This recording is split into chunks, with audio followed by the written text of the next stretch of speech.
Muy buenas noches para todos, espero que se encuentren muy bien. Les agradecemos a todos su tiempo y su disposición de seguir actualizándose. Estos espacios son diseñados para generar valor a toda la comunidad de fisioterapeutas en América Latina y el mundo. Hoy nos va a acompañar Adriana Muñoz, Mercedes Quiñones y Alba Lucía Guerrero. Ellas son fisioterapeutas y además ponentes de nuestro diplomado internacional en traumatología. Entonces, recuerden por favor en la sala mantenerse con el micrófono apagado para así no tener interrupciones. Invito entonces a Mercedes, a Alba Lucía y a Adriana a presentarse. Un gusto, ¿cómo se encuentran esta noche? Buenas noches, ¿cómo estás? Muchísimas gracias por la invitación y muy bien, me encuentro. Muchas gracias. Bueno, buenas noches. Un gusto para mí estar aquí compartiendo con ustedes.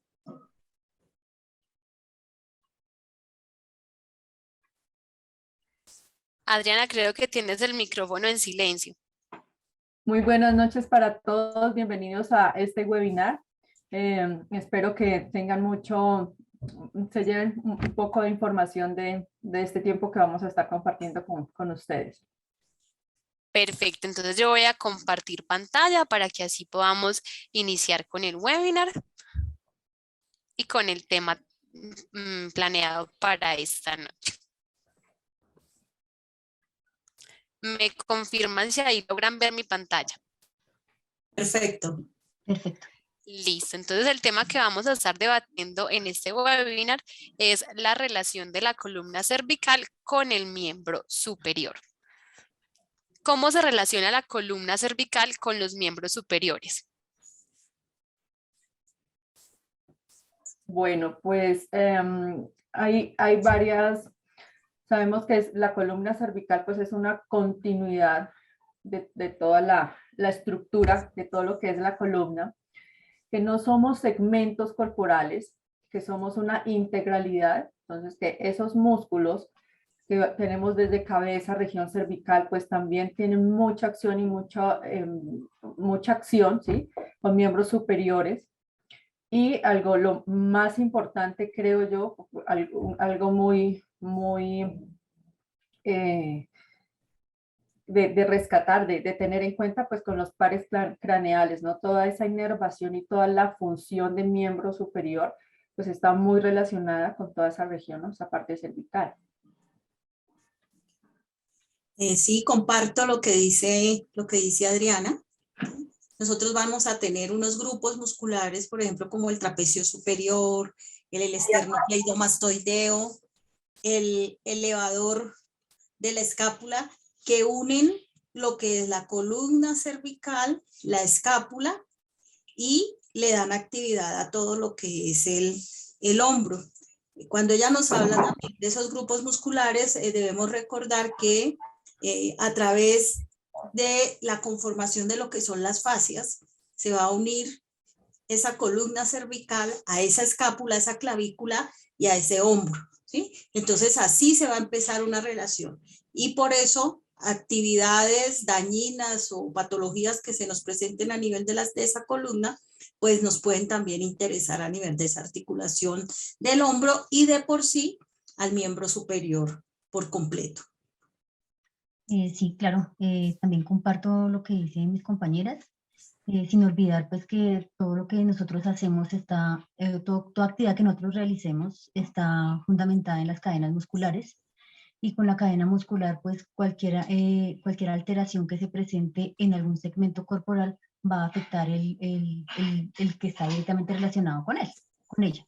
En este caso, pues si hablamos de columna cervical, pues estaríamos hablando o estaríamos ubicados sobre la región del hombro, así como lo menciona Mercedes, con los músculos correspondientes y con el miembro superior. Y no solamente desde la parte muscular, sino también desde la parte nerviosa. Si nosotros recordamos que a nivel de la columna cervical, pues tenemos el plejo braquial, y con el plejo braquial tendríamos toda la inervación hacia miembro superior y una alteración de alguno de estos nervios o de la columna misma en cualquier momento, en cualquier actividad que nosotros realicemos, podría estar afectando todo el miembro superior y toda la funcionalidad. Perfecto. ¿Cuáles son las articulaciones de la columna cervical? Bueno, pues en la columna cervical tenemos dos dos zonas, que son dos segmentos, gracias, que son muy importantes, que es ese segmento superior y ese segmento inferior de la columna vertebral. Y hablamos de ese segmento superior como cabeza occipital, y las dos primeras vértebras cervicales, el atlas y el axis. Y aquí hago un paréntesis, algo supremamente importante que nosotros como fisio a veces olvidamos, y es que trabajamos en bloque, trabajamos todo el segmento de la columna cervical, tanto superior como inferior, y nos olvidamos de la importancia de trabajar y de enfocarnos en la columna cervical alta. Esta primera articulación o este primer segmento de la columna es muy importante en movimientos de flexo, extensión, de rotaciones rotaciones de columna, y es de donde se debe partir a trabajar esa parte de propiocepción y esa parte de conciencia de movimiento. Entonces, una persona o alguien que nos consulta, pues ellos generalmente lo que uno ve es haciendo, por ejemplo, en el caso de tensiones o en el caso de dolor, van a empezar a hacer movimientos en bloque, y perdemos una gran oportunidad de empezar, de poder trabajar con ellos, estructura, bueno, esta parte de movilidad, esa parte de conciencia del movimiento y esa parte propioceptiva en nuestros pacientes. Entonces, un recordatorio es no olvidar este segmento y tenerlo como número uno dentro del tratamiento del abordaje de las articulaciones. En la columna cervical pues tenemos las articulaciones interfacetarias, intervertebrales, donde está el disco, y pues cada una de ellas tienen una función y un trabajo, porque biomecánicamente están tan bien dispuestas, tan bien estructuradas, que ayudan a dar ese soporte y ese sostén de distribución de peso y de darle estabilidad a los diferentes segmentos cervicales.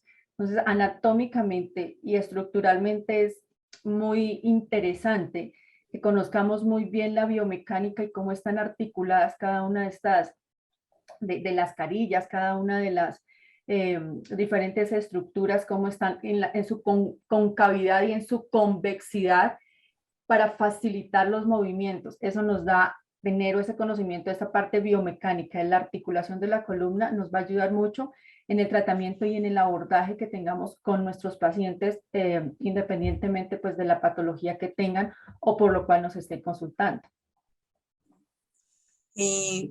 Para agregar ahí a lo que nos dice Adriana también, esas articulaciones de la columna cervical son importantes también en la medida de que nos van a conformar una serie de estructuras que van a dar espacio a que salgan también unas raíces nerviosas a través de esas articulaciones, y esas raíces nerviosas van a conformar también unos nervios que van a ir para ese miembro superior.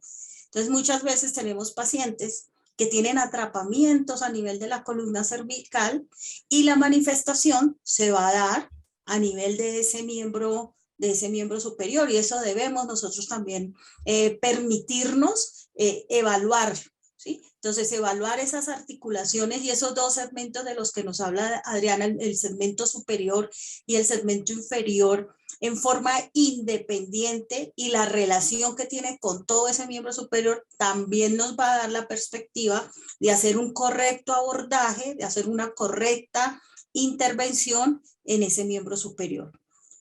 Cuando nos cambia la alineación de esa columna cervical, obviamente nos cambia la alineación también a nivel articular, y al cambiarnos esa alineación de esas articulaciones nos va a cambiar la posición de la zona dorsal y nos va a cambiar las posiciones de los hombros, y nos va a cambiar a su vez la posición del miembro superior en el espacio, que puede llevar a que interfiera entonces en nuestras actividades de la vida diaria.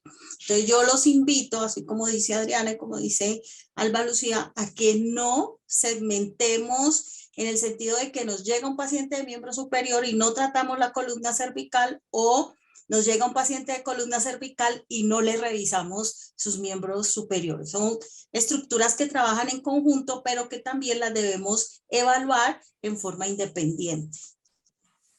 Sí, Para agregar también a lo que dice Mercedes y Adriana, cuando uno le preguntan cuáles son las articulaciones de la columna cervical y somos fisioterapeutas, pues más que repetir de pronto las articulaciones, es pensar en el conjunto articular, pero también por separado.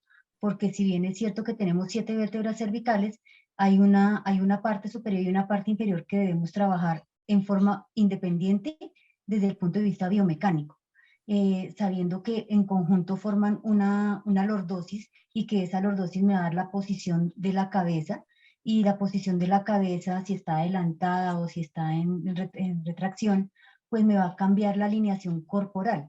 Y esa alineación corporal afecta directamente pues los segmentos apendiculares, en este caso pues que hablamos del miembro superior, y así tendríamos una deficiencia desde el punto de vista funcional. Entonces es importante que nosotros tengamos la visión y la evaluación completa de la columna cervical, de la posición de la cabeza, que si cambia o si nosotros tenemos una rectificación de la columna cervical, se verá afectado la parte del equilibrio. Sí, es un conjunto y un sinfín de cosas que nos podrían llevar a un muy buen tratamiento si nosotros podemos hacer una muy buena evaluación, y tendríamos como base, obviamente, pues la parte biomecánica para poder hacer un buen análisis clínico al respecto. Ya, perdón, antes como para reforzar un poquito lo que decían Marcela y Alba, es muy importante y que no, yo sé que a veces en la consulta por el tiempo uno corre, pero haríamos un tratamiento a medias. Entonces, si miremos la globalidad, de hecho, desde los pies hasta arriba, miremos la globalidad, porque esa conexión de columna cervical con columna dorsal y miembro superior, pues juegan un papel trabajan funcionalmente muy de la mano. Entonces, siempre cuando vean un miembro superior o cuello o dorsal, miren esa globalidad y miren el conjunto, y seguramente tendrán muchas respuestas en su valoración, perdón, y les ayudará mucho a enfocar ese tratamiento y a tener un norte hacia dónde ir en ese tratamiento, y no ser como cervical, veo aquí, o hombro o brazo y lo miro acá, sino abrir un poco más esa ventana para poder ofrecer un tratamiento lo más completo posible al paciente que estén tratando. Nosotros de pronto nos vamos a encontrar que muchas veces cuando exploramos el hombro, ¿sí? Y en el hombro nosotros tenemos una movilidad activa y una movilidad pasiva, conservada, ¿sí? Pero el paciente se está quejando de dolor sobre ese hombro, entonces tenemos que ir a buscar la causa en la columna cervical, ¿sí? Porque entonces está compartiendo unas estructuras a nivel neurofisiológico. Entonces eso es algo muy importante, porque a nosotros también nos van a llegar muchos hombros, entre comillas, dolorosos, que realmente la causa no es el hombro, sino que la causa está en esa columna cervical. Entonces ahí apoyo también lo que dice Adriana con respecto a ver esa integralidad. Excelente. ¿Qué tipo de lesiones se pueden desencadenar en la columna cervical y cómo se pueden ver afectados los miembros superiores? Bueno, pues partamos de que columna cervical, como lo decía Alba, tiene un complejo, tiene el plexo braquial. Entonces, lesiones en columna, podemos tener muchas lesiones en la columna, desde las fracturas del atlas, fracturas del axis, luxaciones, subluxaciones, esguinces. Hay un sinnúmero de lesiones dependiendo las fracturas, del tipo de la fractura, tipo 1, tipo 2, tipo 3, y van a ser como la sintomatología, las complicaciones que se tengan. Puede haber compromiso o no del canal medular. No toda lesión de miembro superior va a conllevar una lesión de médula o una compresión o una compresión nerviosa. ¿Qué sí sucede o qué se puede ver con mucha frecuencia? Por ejemplo, el síndrome del latigazo.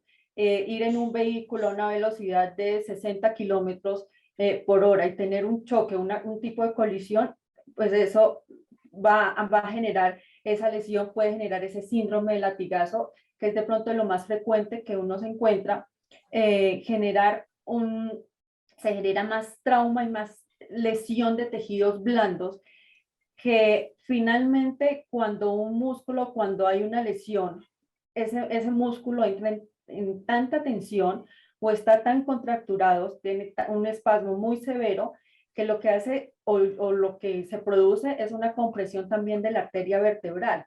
Y al comprimirse esa arteria vertebral, pues va a generar dolor, va a generar sensación de parestesia, alteración sensitiva. Entonces, esas son como las consecuencias, una de las sintomatologías que puede presentar. Ahora, como lo decía, dependiendo del trauma que tenga, del tipo de lesión que se presente, pues igual va a ser y el nivel de la lesión, si es un nivel alto, si es una lesión en el segmento inferior, si es en C7, en C3 o en C4, en C5, dependiendo de la zona, porque cada vértebra cervical igual va variando las características, aunque son cervicales, pero es tan perfecta la anatomía que a medida que van descendiendo va cambiando un poco esa morfología, esa forma de esa vértebra. Entonces, eso también hace que qué segmento o qué parte de esa vértebra se lesione con más frecuencia. Y pues, vuelvo y lo repito, dependiendo del tipo puede haber o no compromiso de una raíz nerviosa. Y si hay un compromiso de una raíz nerviosa, pues sabemos que puede afectar la movilidad, la función del miembro superior. Ya las dejo con Mercedes y Alba, que son las expertas en el miembro superior. Yo quisiera hacer énfasis en dos cosas que de pronto nos olvidamos también como oficios, y son nuestros adultos mayores, ¿sí? Entonces nosotros tenemos pacientes que tienen artrosis a nivel de la columna cervical, ¿sí?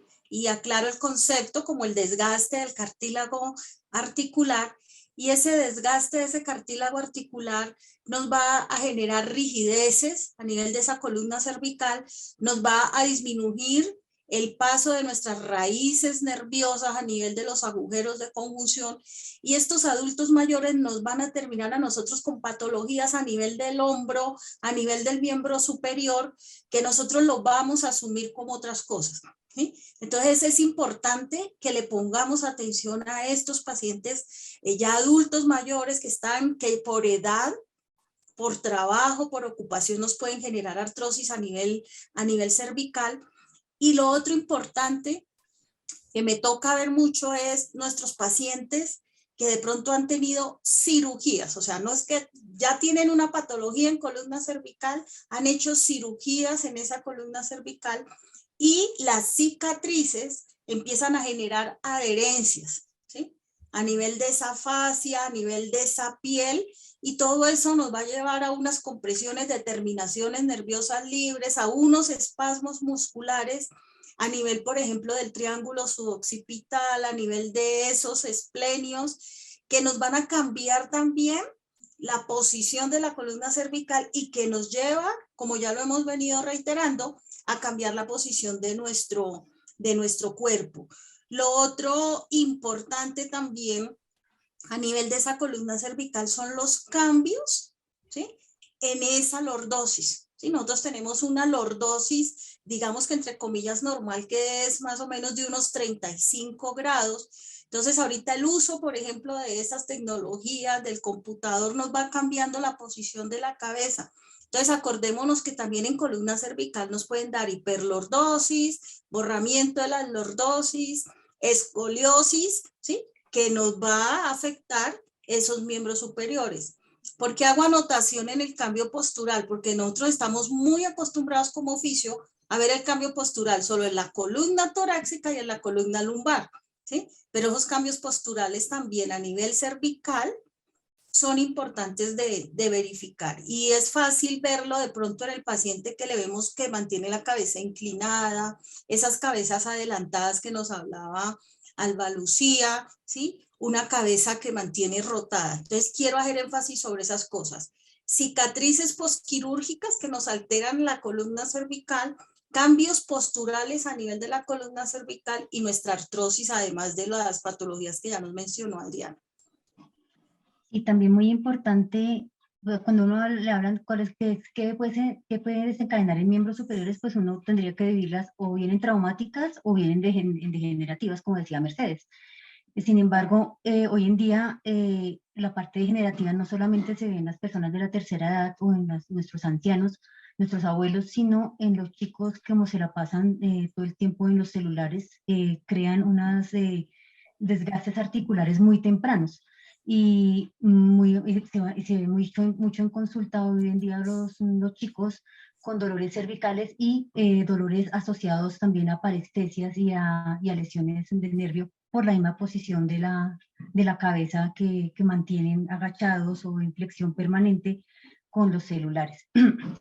Yo quiero rescatar también algo que decía Mercedes y es algo que de hecho me pasó esta semana, un paciente con una lesión cervical muy grande, tiene casi que yo podría decir que un Harrington a nivel cervical y llegó absolutamente rígido y es una persona de la tercera edad y nunca le hicieron terapia, o sea, lleva desde mayo así y nunca le hicieron terapia, está absolutamente rígido, la columna cervical no mueve, pues no solamente por la fijación que tiene, sino porque nunca le hicieron nada y tiene todo el complejo del hombro y de la escápula absolutamente atrofiado, adherido, acortado, y son 3 meses, desde mayo, junio, aquí a la fecha, 3, 4 meses, que no se le ha hecho nada, pues se podrán imaginar todo el, todo el componente mecánico, cómo está de disminuido o de alterado, casi que perdido en este tipo de pacientes. Luego los rescato es para que como oficios tengamos la precaución o digamos que incentivemos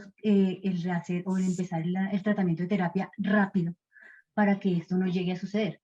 Porque una limitación de este tipo es muy complicado ya 4 meses después retomar una mecánica normal. Entonces la importancia de hacer un rápido inicio al tratamiento de fisioterapia, bien documentado, con un buen análisis clínico y unos buenos objetivos. ¿Qué tipo de lesiones se pueden desencadenar de los miembros superiores y cómo se pueden ver afectados la columna cervical? Bueno, ahí creo que me pasa todos los días, ¿sí? En la zona donde trabajo con accidentes, pues tengo muchos pacientes con fracturas, ¿sí? Entonces, fractura de clavícula, fractura de húmero en sus diferentes espacios, fractura de antebrazo. ¿Y qué nos sucede? Que uno, vamos a tener primero la posición de inmovilización para recuperar, ¿cierto? Y para hacer un buen proceso de consolidación. Y acordémonos entonces que esa posición de inmovilización normalmente del miembro superior es aneducción, rotación interna, una leve flexión de hombro, ¿sí? Y esa posición nos va a llevar a que nosotros tengamos un paciente con una retracción, por ejemplo, de la fascia delto pectoral, ¿sí? Al tener esa retracción de la fascia delto pectoral, inmediatamente mi columna dorsal se va a ir hacia un aumento de cifosis dorsal y ahí la columna cervical va a ser una compensación para mantener mi centro de gravedad, mantener mi línea dentro de los parámetros normales y que yo no tenga problemas de equilibrio, problemas de caída y demás, y mantener mi mirada hacia el horizonte. Pero fuera de eso, de tener una posición de inmovilización, ¿qué más hace el paciente? Que genera una compensación, por ejemplo, esto que estoy haciendo yo aquí, elevar el brazo, ¿cierto? Es una posición antálgica, para disminuir el dolor, ¿sí? Al generar esta posición de acortamiento, pues el trapecio superior se va a cortar, el esternocleidomastoideo se va a cortar.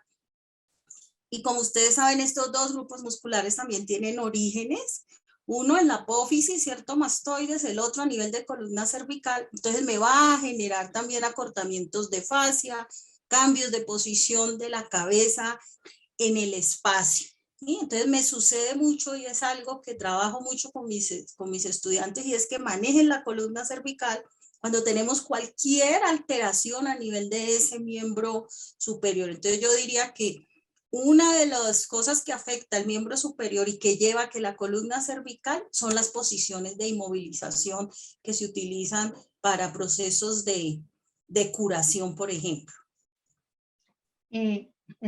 Siguiendo con lo que dice Mercedes, pues todos los pacientes que tengan algún tipo de lesión a nivel del miembro superior, pues van a generar una compensación porque el paciente tiene miedo, ¿sí? El paciente tiene miedo de mover, miedo que algo le vaya a pasar en su miembro superior que ya fue sometido a una cirugía. Entonces el paciente, como le da miedo mover, pues va a generar una compensación trayendo su miembro superior hacia el tronco, elevando el hombro y generando todas las compensaciones y todas las disminución de la movilidad a nivel del hombro, del codo, de la mano y del cuello mismo. Entonces, cuando uno se va a dar cuenta si tiene una lesión, por ejemplo, en el codo o en el hombro, pues el paciente va a terminar con un acortamiento de toda la musculatura cervical y una mala alineación de esta, conllevando pues a lo que tú estás preguntando en este momento, Juliana. Algo acá, digamos que ya conociendo esta, que es lo más frecuente que uno ve, que son esa compensación y también esa protección al dolor, ¿no? Y ese miedo a doler, entonces empiezo a compensar y empiezo a sustituir el movimiento. Hay algo que se debe tener en cuenta cuando se va a trabajar y es el tema de la conciencia corporal, ¿no? Y estamos muy acostumbrados al paciente a hacerlo frente a un espejo. Cuando el paciente no tiene el espejo, no tiene esa retroalimentación. Es un ejercicio muy válido, es empezar a trabajar con el paciente esa conciencia corporal a través del movimiento para que se pueda ir soltando, para que pueda ir mejorando ese patrón de movimiento, para que pueda ir modificando esa postura de compensación que tiene y lo puede hacer y lo pueda percibir en cualquier momento sin tener siempre un espejo o alguien que le esté diciendo, porque estamos acostumbrados como a baje el hombro, llévelo acá y a tocar mucho al paciente. Entonces cuando nos acomoda, pues nos acordamos y lo hacemos, pero si no hay quien nos acomode, pues vamos a estar como siempre en esa posición. Entonces, digamos que ya mirando lo que decía Mercedes y Alba Lucía, como para complementar esta parte es de esa lesión, empecemos a trabajar conciencia corporal para ayudar a que haya una respuesta más rápida dentro de ese tratamiento y el paciente, la persona empiece a perder el miedo, porque finalmente es la compensación y es el miedo al dolor lo que lo lleva a uno, lo que lleva al paciente a que tenga esas tensiones y esa compensación y esas alteraciones posturales, que yo creo que cuando llevan bastante tiempo son de difícil manejo. ¿Qué tipo de manejo conservador se puede intervenir?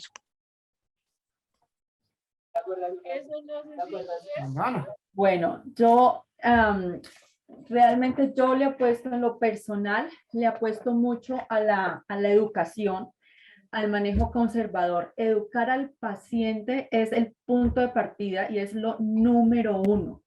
Explicarle a nuestro paciente que eso que tiene va a cicatrizar y que ese dolor o esa sintomatología va a pasar es muy, muy importante. Y ese debe ser el punto de partida de todos nosotros para todas las patologías, porque nos llegan pacientes con dolores o con lesiones de mucho tiempo. Y el miedo a que se perpetúe, el miedo a no saber qué hacer, el miedo de saber esa incertidumbre de por qué pasa tanto tiempo y no me mejoro, o me lesioné hace 2 o 3 años, pero persiste el dolor, pues recordemos que toda lesión tiene un tiempo de cicatrización, que la lesión, si es una fractura, tiene un tiempo de cicatrización, que es una lesión de un músculo, una lesión del tendón. Entonces, la pregunta es, ¿por qué transcurrido ese tiempo de la lesión se sigue perpetuando ese dolor? ¿Qué factores o la sintomatología, qué factores están desencadenando? Entonces, ese punto de partida es muy, muy, muy importante que lo tengan, que lo consideren. Y lo otro es saber en qué etapa o en qué proceso está el paciente. Si es un paciente que está en una etapa aguda o si es un paciente que viene de un proceso crónico. Si es un paciente que está en esa etapa aguda, pues necesito sacarlo de esa etapa aguda y nos vamos a ir al manejo conservador que sabemos, a esas modalidades terapéuticas, al calor, al a la corriente, y más a ese manejo de pronto pasivo, de llevarlo a la camilla, de tenerlo, de sacarlo de ese momento agudo del dolor y de poderle ir poco a poco, ir interviniendo. Y a medida que el dolor o que la sintomatología vaya disminuyendo, pues empezar a trabajar en movilidad para lograr un movimiento eficiente, que luego se trabaje fuerza, que luego se trabaje flexibilidad, poco a poco irlo haciendo hasta lograr tener una buena condición o recuperar su parte biomecánica. Si es un dolor crónico, mucho trabajo de educación y enseñarle qué es lo que sucede con ese proceso y con ese dolor que está pasando. Y ya digamos que el trabajo o trabajar con un paciente con una patología crónica, pues es sacarlo, darle la información de qué es lo que está teniendo, de qué tiene y cómo ayudarlo, haciendo una exposición gradual al movimiento, ¿no? Que vaya poco a poco y con un enfoque muy funcional. Saber qué es lo que hace el paciente, si trabaja en oficina, si es una ama de casa, si es un deportista, si es una persona de tercera edad. Entonces, de acuerdo a lo que ese paciente es, escuchemos al paciente, escuchemos las necesidades de ese paciente, escuchemos la historia de ese paciente, que eso nos va a dar una orientación y un norte hacia dónde guiar el tratamiento. Entonces, igual con ello se puede trabajar también estas medidas conservadoras, pero mi enfoque en lo general es salir de esa etapa aguda a través de esas medidas terapéuticas y ese trabajo conservador y empezar el proceso por etapas, poco a poco, ir avanzando. Como se los mencionaba, trabajar ejercicios de coordinación, de equilibrio, fuerza, flexibilidad, fortalecimiento tanto segmental como global, ir mucho a la globalidad. Para mí es muy importante la primera sesión con el paciente, ¿sí? En esa primera sesión apoyo lo que dice Adriana, la educación. Y para mí la educación también va de la mano de los factores restrictivos y de los cuidados, ¿sí? Entonces es el paciente que yo de pronto le tengo que decir, no puedes elevar tu brazo por encima de la horizontal, y además se lo muestro, ¿no? Porque tengo que mostrárselo y no solo quedarme en la palabra. Es al paciente que yo le voy a decir, no puedes dormir sobre el hombro. Es el paciente que de pronto yo le explico cómo debe ser una almohada adecuada para él con esa lesión de miembro superior, para que no me genere patología cervical, o con esa patología cervical para que no me genere problemas a nivel de los hombros. Entonces hay muchos factores restrictivos. También esos factores restrictivos en cuanto a la carga. Los fisios sufrimos de tener como un Terabán muy a la mano, ¿sí? Una cinta elástica muy a la mano. Yo he visto que eso está como muy de moda, y resulta que tenemos restricciones, como dice Adriana, de acuerdo a la etapa en que se encuentra el paciente. Y como fisio yo debo saber mis procesos de cicatrización de tendón, de músculo, de hueso, de ligamento, porque todos tienen un proceso de cicatrización, pero lo tienen diferente y depende también de ese paciente que nos dice Adriana. Es joven, es adulto mayor, qué hace, qué no hace. ¿Sí? Entonces esos factores restrictivos son muy importantes. Para mí personalmente, el uso de la almohada cuando yo tengo lesiones cervicales y lesiones de hombro es muy importante. Entonces yo en la primera sesión siempre le enseño al paciente cómo debe ir la almohada cuando se acuesta boca arriba, cómo se debe acostar cuando se va a poner de cúbito lateral, si duerme de prono. Realmente yo no le cambio su posición de dormir, lo que hago es adecuar esos dos segmentos a cómo está el paciente y hacerle las restricciones del caso. Saber, por ejemplo, que si tengo de pronto una fractura a nivel del antebrazo, pues el paciente no me va a poder tener carga o ir de mercado antes de los 2 meses a cargarme los paquetes. Y esas restricciones, irlas cambiando a medida que el paciente va pasando por esa etapa aguda, subaguda, esa etapa crónica, pero haciéndole una conciencia y explicándole, porque muchas veces a nosotros nos prohíben las cosas, pero si no nos explican por qué no las prohíben, entonces nosotros no las asumimos ni no las interiorizamos. ¿Sí? Entonces, para mí esa primera sesión es de educación, como dice Adriana, más que de querer aumentar el arco, hacerle el ejercicio. ¿Sí? Entonces, me parece muy importante para tratar de que ese manejo que nosotros le demos al paciente no se nos vaya complicando en en el camino. Y lo otro es, pues para todos los que todavía no tenemos ninguna lesión ni vamos a sufrir, todo lo que tenemos nosotros en nuestros trabajos de las pausas activas, ¿sí? Esas pausas activas son vitales en la medida que nos van a mantener unas condiciones, unas cualidades de cada uno de nuestros tejidos. Entonces esa también es una forma de intervenir, y que esas pausas activas pues van a ser muy importantes precisamente para hacer la prevención. Yo frente al manejo conservador, pues yo sí quisiera decirles a todos que se pongan en el lugar de pacientes. O sea, ustedes como pacientes cuando van a algún lado, ¿cómo les gustaría que los trataran? Entonces, comparto completamente la idea de mis compañeras, y es que uno tiene que saber qué tiene. Que si a uno le explican en realidad qué es lo que le está pasando y sabe uno hacia dónde puede ir, uno se calma un poco, ¿cierto? Baja el estrés y la persona empieza a confiar en quien le está hablando y en lo que le va a hacer. Pero si va a hacerlo de una forma de pronto un poco más abrupta y empieza con el calor, con el frío, con la corriente, sin explicarle al paciente qué es lo que tiene y hacia dónde va a ir, pues muy probablemente la terapia no le va a funcionar.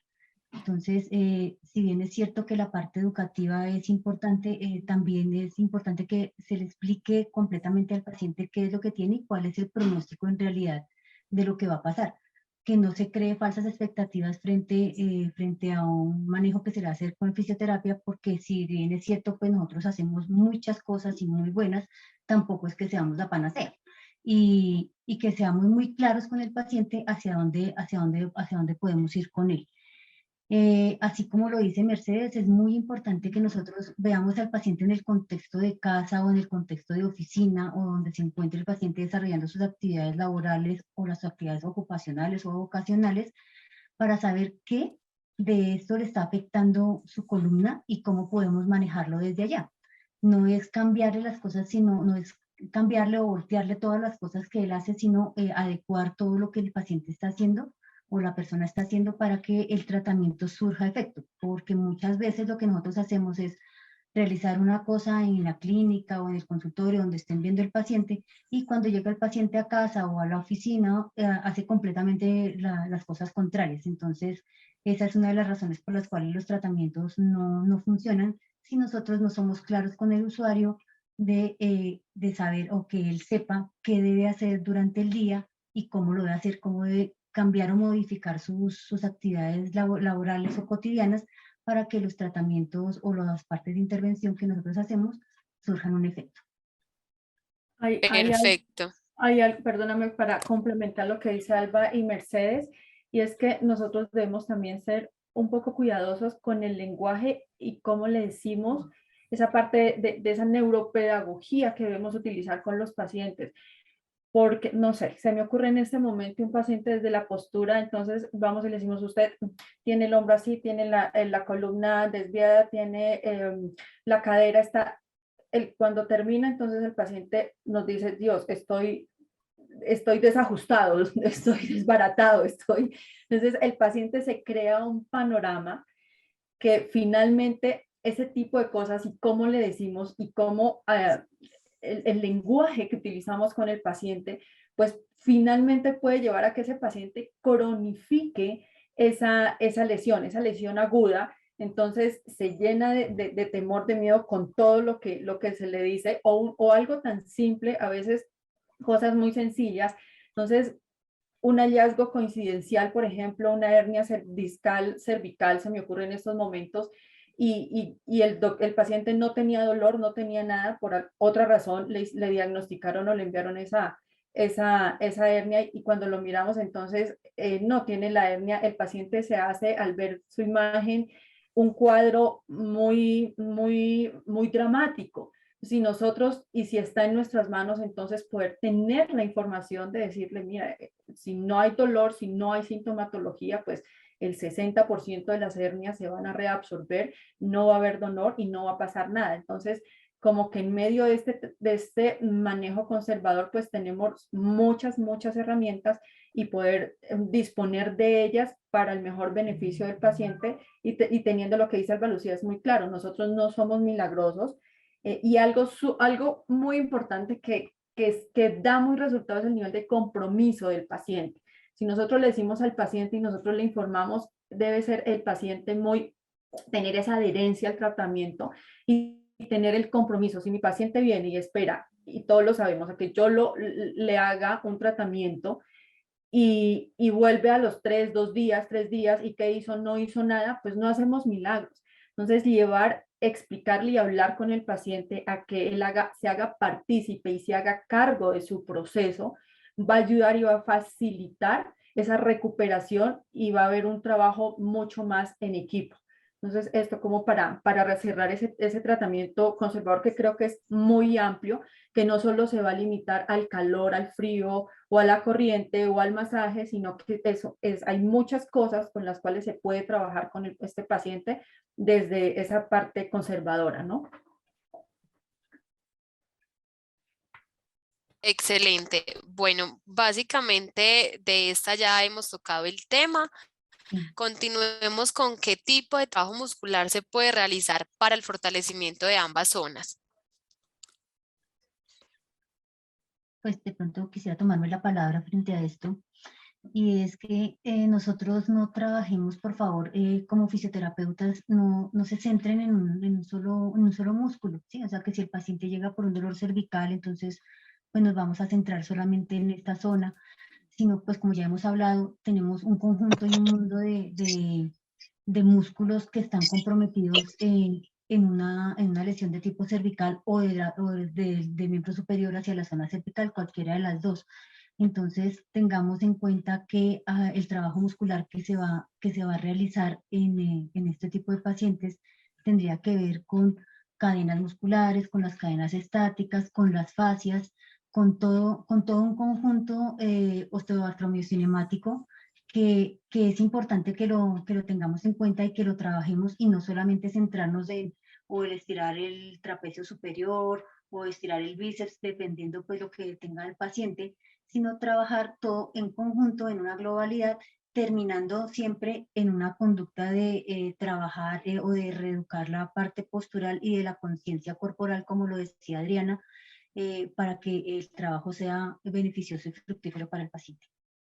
Sí, yo creo que debemos, o sea, no es que nos olvidemos nosotros de lo que es un activo, nada de esto, sino que ahorita tenemos técnicas como los estiramientos globales funcionales, como la inducción miofacial, ¿sí? Como todo el trabajo de estiramientos neurodinámicos, ¿sí? Entonces eso nos va a hacer trabajar en conjunto, y ustedes van a evidenciar que sus pacientes le van a decir, oiga, a partir de lo que usted me está trabajando, yo hasta antes tenía un dolor en tal y tal lugar y ese dolor a mí se me desapareció. O también nos vamos a encontrar que cuando empezamos a hacer estos estiramientos funcionales globales, esa inducción miofacial, todos estos estiramientos neurodinámicos, nos van a salir dolores que no teníamos. ¿Y es por qué? Por toda la...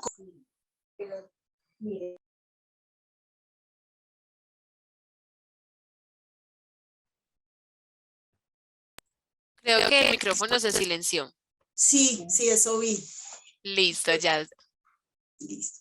Entonces, les decía yo que algo importante y que de pronto también para eso nos sirve todos estos encuentros con fisioterapia en movimiento, es que nosotros nos estemos actualizando, ¿sí? Actualizando en esas nuevas técnicas que vamos a empezar a trabajar.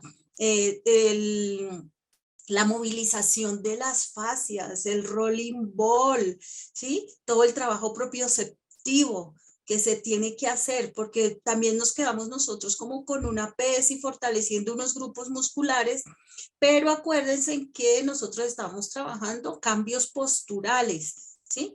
Entonces, todo esto nos va a ayudar a que nosotros cojamos esa conciencia corporal que nos dice Adriana, y que no se nos va a modificar solo la columna cervical y el brazo, sino que se nos va a modificar desde la cabeza hasta los pies. Entonces, técnicas más integrales o más integrativas, como ustedes quieran llamarlo, y de eso hay mucho ahorita, ¿sí? Que hacer.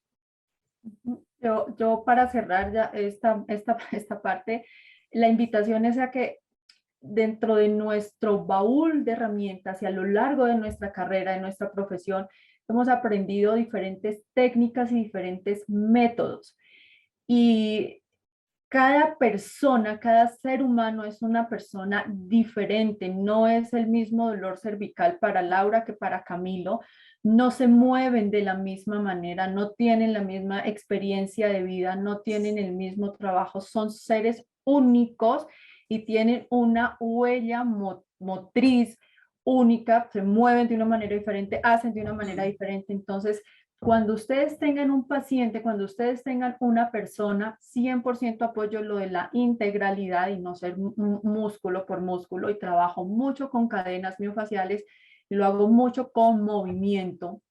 Entonces, la invitación es a abran ese baúl y miren dentro de esas técnicas y esos métodos que ustedes han aprendido y que ustedes tienen, cuál les sirve a ese paciente que tienen frente a ustedes. ¿Cuál creen que es la mejor herramienta para tratar ese paciente? Y hagamos de esa intervención que sea como ese sistema, donde llega el paciente, qué voy a empezar a trabajar, creen su método y cómo lo voy a seguir, hacia dónde lo quiere llevar, lo voy a llevar ese paciente con las herramientas que yo tengo. Hay gente que ha sido formada en pilates, hay otros que tienen fascia, muchos métodos, muchas herramientas, tanto fisioterapéuticas como de otro tipo de métodos que son válidos y que a nuestros pacientes de una o de otra manera y dependiendo del caso pues se van a ver muy beneficiados. Excelente. Bueno, acá de ese complejo de hombros ya hablamos anteriormente. Pasaríamos a qué tipo de síntomas pueden aparecer en los miembros superiores a causa de un dolor en la zona cervical.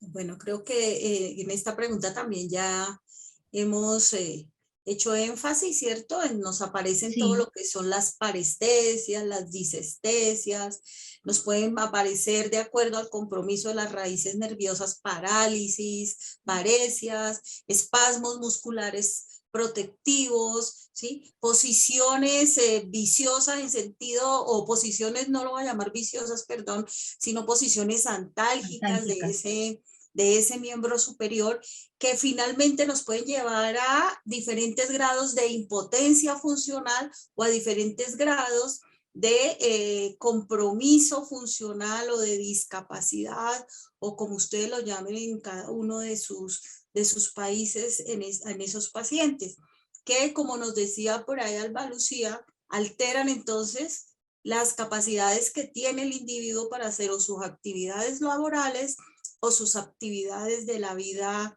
diaria, dependiendo de qué, del nivel donde se dé la lesión, como nos decía también Adriana, que teníamos diferentes segmentos, entonces dependiendo de ese nivel, pues también vamos a encontrar. Pero en términos generales, la sintomatología es motora, sensitiva y de carácter sintático. Entonces también podemos encontrar un paciente que nos dice, mira que aquí ya se me cayó el vello, tengo anhidrosis, o sea que ya el brazo superior no me suda, igual que este brazo inferior, este brazo lo siento más caliente que este, o en este me da más frío, y es porque también puedo llegar a tener esos síntomas de carácter vascular, ¿sí? De que dependiendo de la patología con la que yo me pueda encontrar.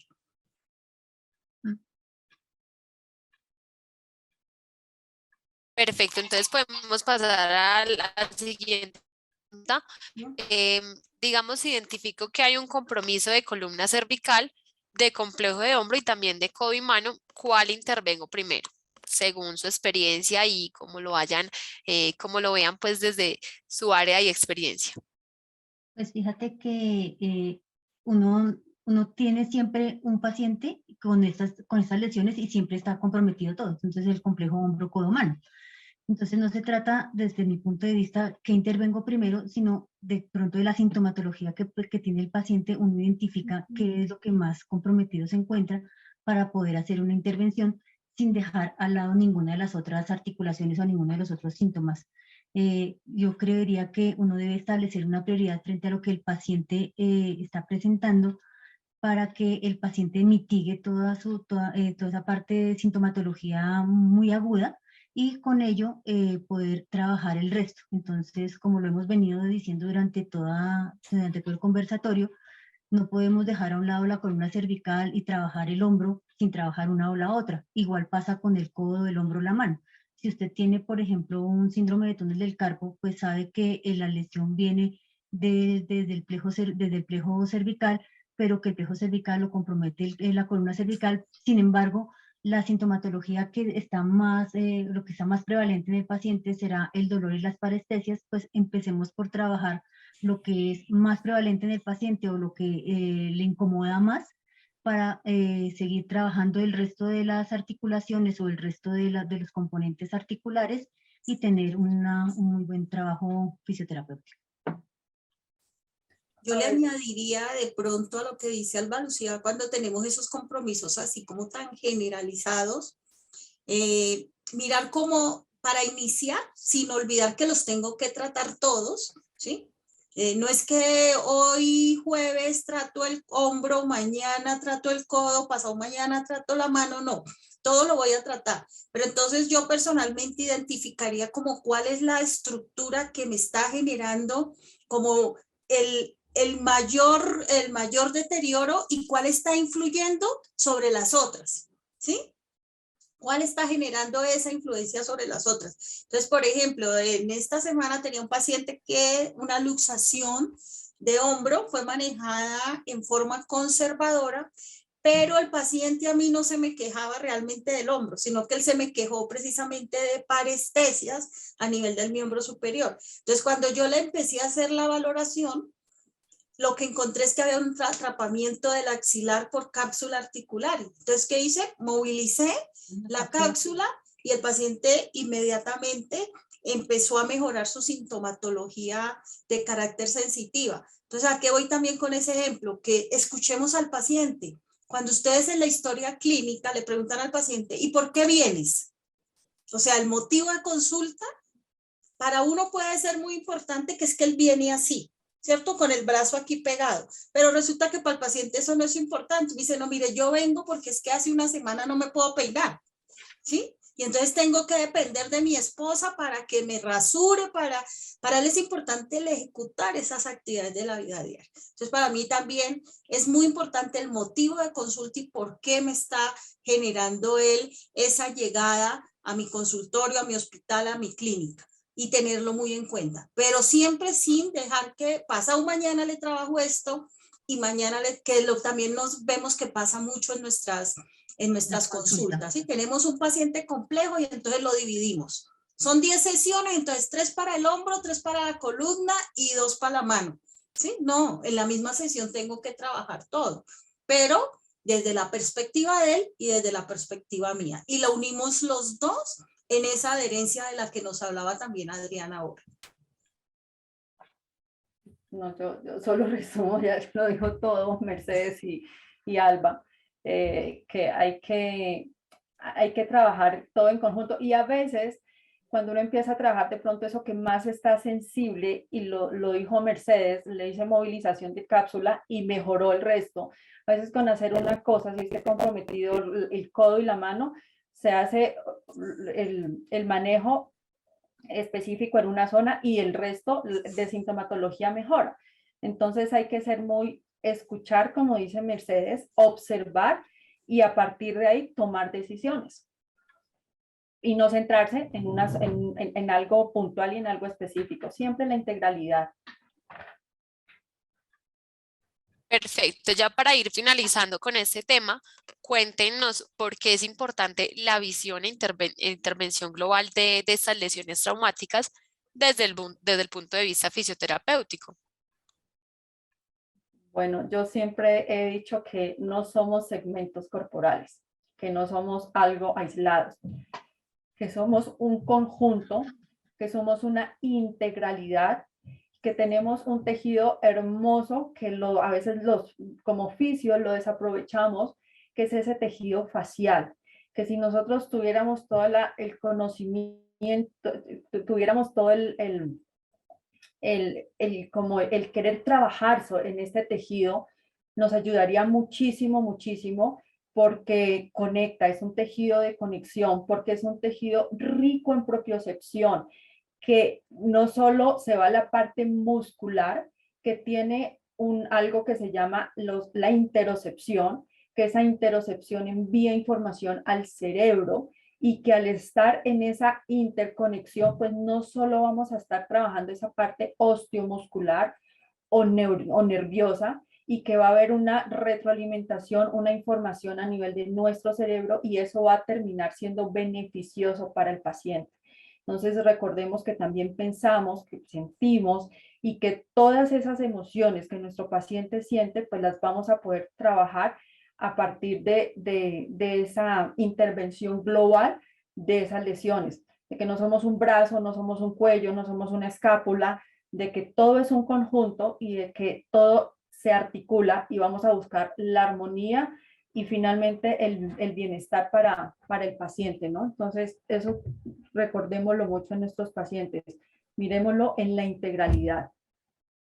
Sí, es muy importante que tengamos en cuenta que si nosotros tenemos una fractura de radio, ¿sí?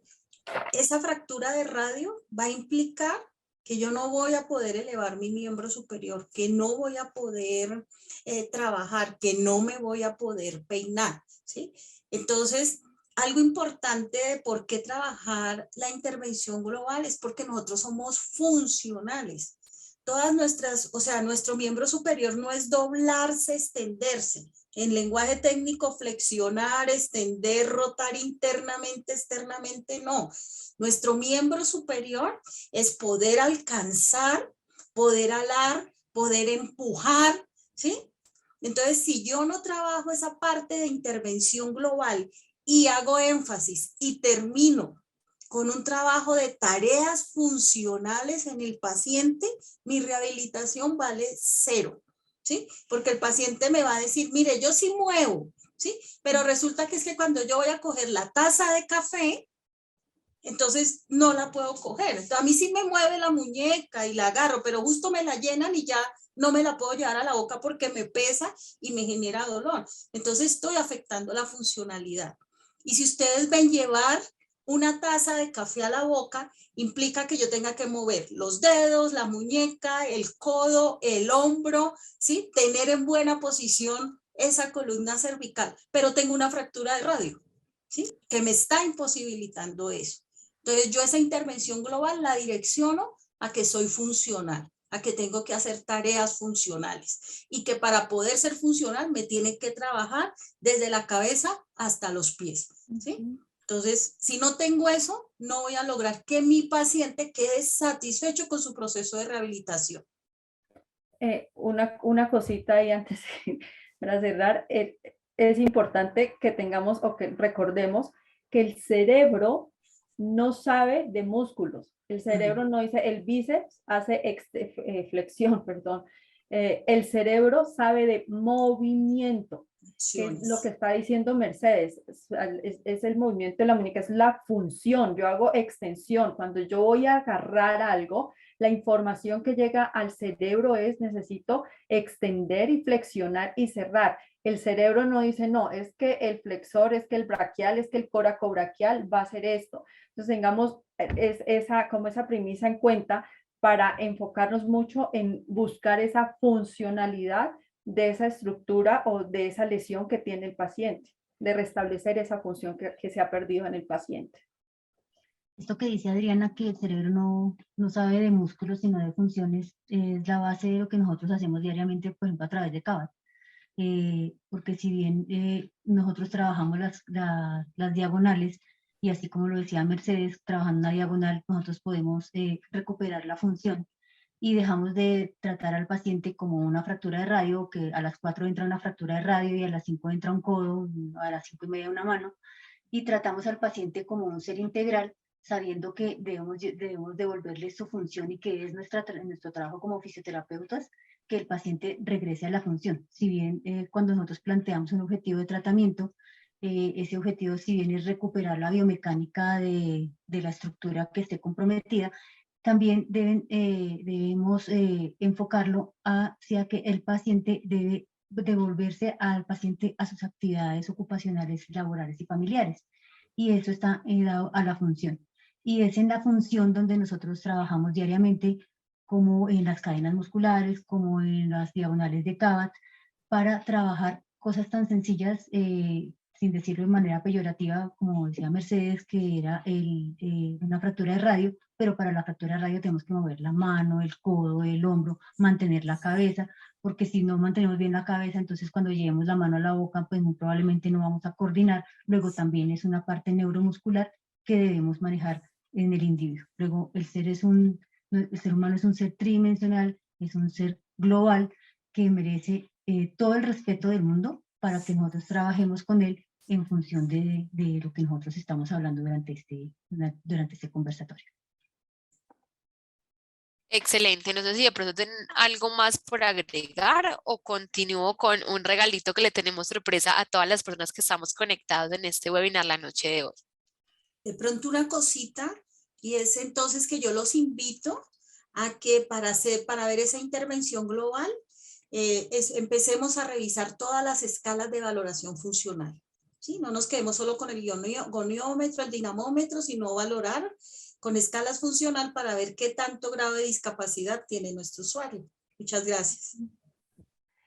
Excelente. Y yo más que mirar, a veces la invitación también es a evaluar mucho desde lo dinámico, ¿no?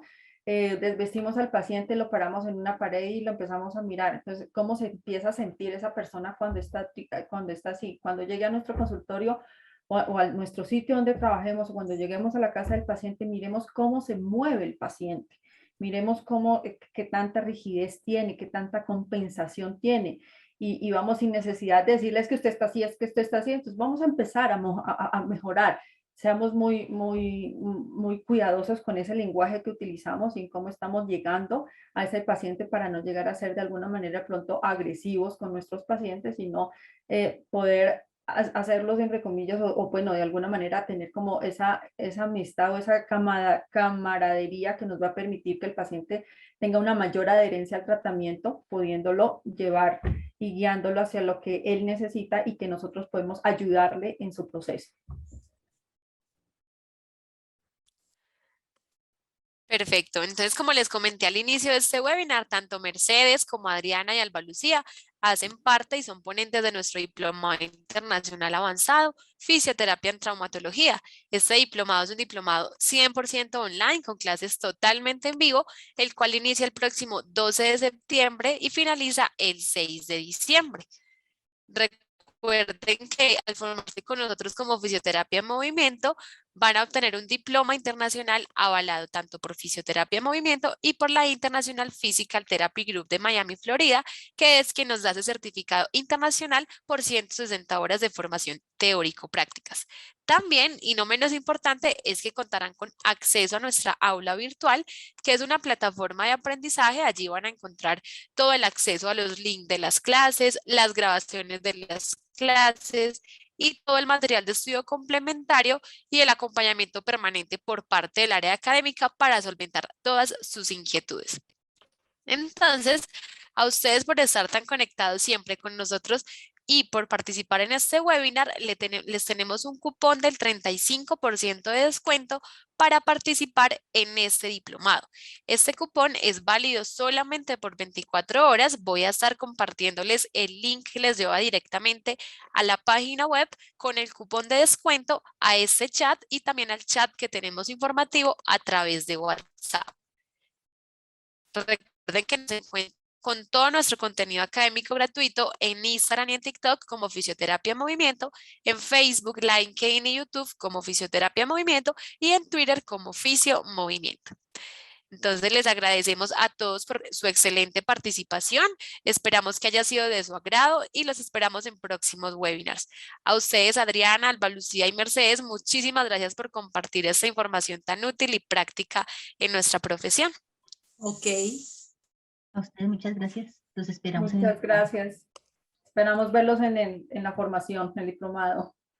Excelente, quedan todos súper invitados. Ya les voy a compartir el cupón. Que tengan una feliz noche.